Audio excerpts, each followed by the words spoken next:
गोविंद सिंह डोटासरा हमेशा से ये कहते नजर आए हैं कि उनकी बहू और उनके भाई का चयन उनकी प्रतिभा के अनुसार हुआ, अपनी मेहनत से हुआ। और अब एक बार फिर से उन्होंने इसी बात को दोहराया है। आप सभी जानते हैं कि अक्सर गोविंद सिंह डोटासरा पर यह आरोप लगे हैं कि उन्होंने आरएएस भर्ती परीक्षा 2018 में अपनी बहू और बहू के भाई को ज्यादा नंबर दिलवाए। ये पूरा खेल हुआ और यहाँ तक कि डॉक्टर किरोड़ीलाल मीणा ने तो बाकायदा सबूत पेश कर दिए थे ईडी के सामने। नमस्कार, स्वागत है आप सभी का द फैक्ट इंडिया पर और मैं हूं आपके साथ पूजा जाधव। आज लगातार पेपर लीक का मुद्दा युवाओं के बीच चर्चा में रहता है और जब भी परीक्षा होती है और या फिर कोई नई भर्ती आती है, सबके मन में एक ही सवाल होता है कि क्या अब पारदर्शिता रहेगी। और आज पारदर्शिता रहेगी तो फिर पुरानी जो धांधली हुई थी उनका जवाब कौन देगा। चलिए आज इस पर विस्तार से बात करते हैं। राजस्थान में जब भी प्रतियोगी परीक्षाओं, पेपर लीक और आरपीएससी की कार्यप्रणाली पर सवाल उठते हैं तो एक नाम हमेशा सियासी हमलों के केंद्र में आ जाता है। प्रदेश कांग्रेस अध्यक्ष और पूर्व शिक्षा मंत्री गोविंद सिंह डोटासरा। लाखों बेरोजगार युवा सालों साल दिन रात एक करके मेहनत करते हैं, लेकिन जब नतीजों की लिस्ट आती है तो रसूखदारों और नेताओं के रिश्तेदारों के नाम शीर्ष पर नजर आते हैं। आरएस परीक्षा के इंटरव्यू में एक ही परिवार के रिश्तेदारों को बराबर 80-80 नंबर मिलने का पुराना विवाद हो या फिर रीट और एसआई भर्ती पेपर लीक के तहत विपक्ष और जांच एजेंसियों के आरोपों ने डोटासरा को लगातार घेरे में रखा। सबसे पहले उस विवाद को समझिए जिसने राजस्थान के सियासी और प्रशासनिक गलियारों में भूचाल ला दिया। मामला आरएएस परीक्षा के नतीजों से जुड़ा था। आरोप लगे कि जब गोविंद सिंह डोटासरा सत्ता के कद्दावर मंत्री थे तब उनके बेटे, बहू और बहू के भाई बहन तक प्रशासनिक सेवा में चयनित हुए। लेकिन विवाद सिर्फ चयन तक सीमित नहीं था, बल्कि विवाद इंटरव्यू के अंकों को लेकर खड़ा।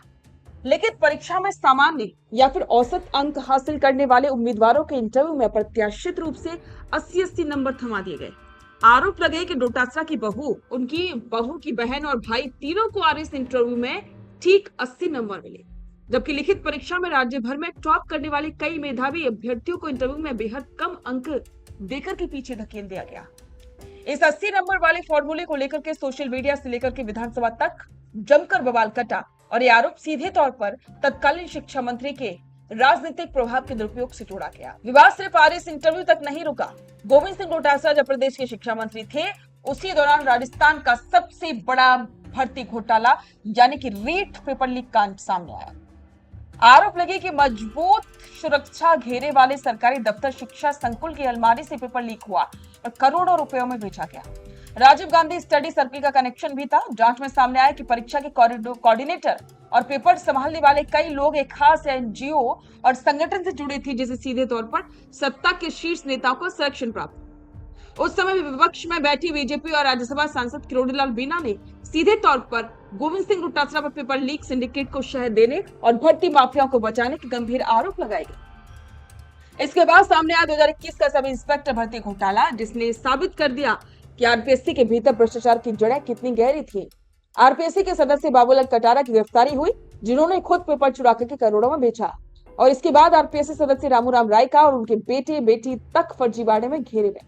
इस पूरे मामले में जब ईडी ने मनी लॉन्ड्रिंग के तहत राजस्थान में छापेमारी की तो गोविंद सिंह डोटासरा के ठिकानों और उनके करीबी सहयोगियों पर भी शिकंजा कसा। बेरोजगार संगठन का साफ कहना है कि जब आरपीएससी के सदस्य खुलेआम पेपर बेच रहे थे और नेताओं के परिजनों को इंटरव्यू में मनमाने नंबर बांटे जा रहे थे तो तत्कालीन सरकार और जिम्मेदार मंत्री आंखें मूंद कर क्यों बैठे थे। हालांकि इस पूरे मामले पर गोविंद सिंह डोटासरा हमेशा सफाई देते रहे हैं कि उनके परिजनों का चयन उनकी अपनी मेहनत और प्रतिभा के दम पर हुआ। वे इसे अपने और अपनी पार्टी के खिलाफ राजनीतिक षड्यंत्र कराते थे। लेकिन आज भी बहुत से सवाल हैं जो राजस्थान के हर युवा के अंदर।